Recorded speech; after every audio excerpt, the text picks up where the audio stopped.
सच्चे दोस्त की कहानी। सोनभद्र नामक एक नगरी था। उस नगरी में सोनभद्री नाम के एक राजा का राज हुआ करता था। उसके गंधक नाम का दीवाना था। एक दिन दीवान ने कहा, एक मंदिर बनवाकर देवी को बैठाकर पूजा की जाए तो बड़ा पुण्य मिलेगा। राजा ने ऐसा ही किया। एक दिन देवी ने प्रसन्न होकर उससे वर मांगने को कहा। राजा के कोई संतान नहीं थे। उसने देवी से पुत्र मांगा। देवी बोली, अच्छी बात है, तेरे बड़ा प्रतापी पुत्र प्राप्त होगा। कुछ दिन बाद राजा के एक लड़का हुआ। सारे नगर में बड़ी खुशी मनाई गई। एक दिन एक धोबी अपने मित्र के साथ उस नगर में आया। उसकी निगाह देवी के मंदिर पे पड़ी।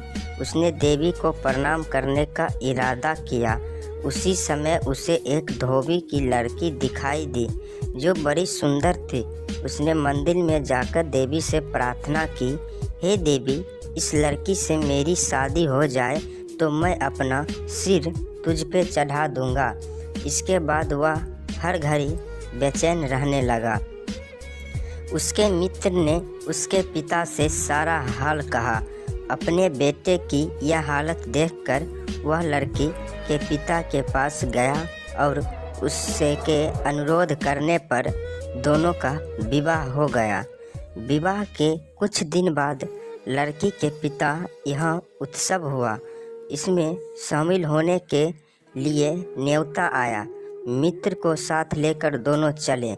रास्ते में उसी देवी का मंदिर पड़ा तो लड़कों को अपना वादा याद आ गया।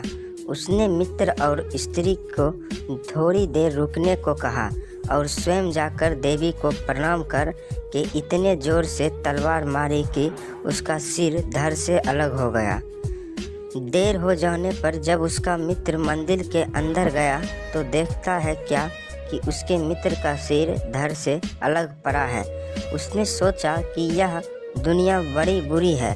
कोई यह तो समझेगा नहीं कि इसने अपने आप शीश चढ़ाया है। सब यही कहेगा कि मैंने इसकी गर्दन काट दी। इससे कहीं मर जाए ना अच्छा है।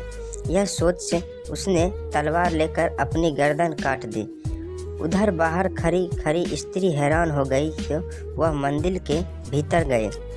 देखकर चकित रह गई। सोचने लगी कि दुनिया कहेगी यह बुरी औरत होगी, इसलिए दोनों को मार आई। इस बदनामी से मर जाना अच्छा है।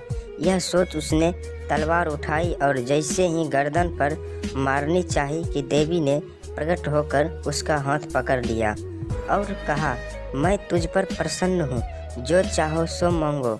स्त्री बोली, हे देवी, इन दोनों को जिंदा कर दो।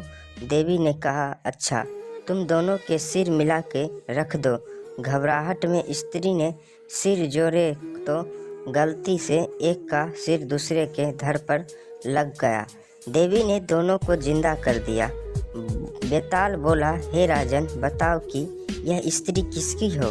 राजा ने कहा, नदियों में गंगा उत्तम है, पवित्रों में सुमेरु, वृक्षों में कल्प वृक्ष और अंगों में सिर।